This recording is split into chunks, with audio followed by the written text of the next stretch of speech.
मुंबई आग्रा महामार्गावरील हॉटेल कुणालच्या शेजारी असलेल्या प्लॅस्टिक गोडाऊनला तसेच शहराजवळील मोहाडी उपनगरातील एका किराणा दुकानाला शनिवारी मध्यरात्री लागलेल्या आगीच्या 2 स्वतंत्र घटनांनी धुळे शहरात एकच खळबळ उडाली आहे।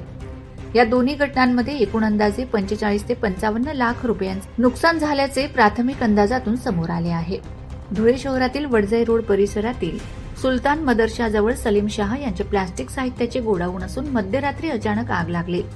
गोडाऊनमध्ये मोठ्या प्रमाणात प्लास्टिक साहित्य असल्यामुळे आग काही क्षणातच भडकली। पाहता पाहता संपूर्ण गोडाऊन आगीच्या भक्ष्यस्थानी सापडले। घटनेची माहिती मिळताच धुळे महानगरपालिकेचे 7 ते 8 अग्निशमन बंब घटनास्थळी दाखल झाले। तब्बल काही तासांच्या अथक प्रयत्नानंतर आग आटोक्यात आणण्यात यश आले, मात्र तोपर्यंत गोडाऊन संपूर्णपणे जळून खाक झाले होते। या आगीत सुमारे 30 ते 40 लाख रुपयांचे नुकसान झाल्याचा अंदाज व्यक्त करण्यात येत आहे।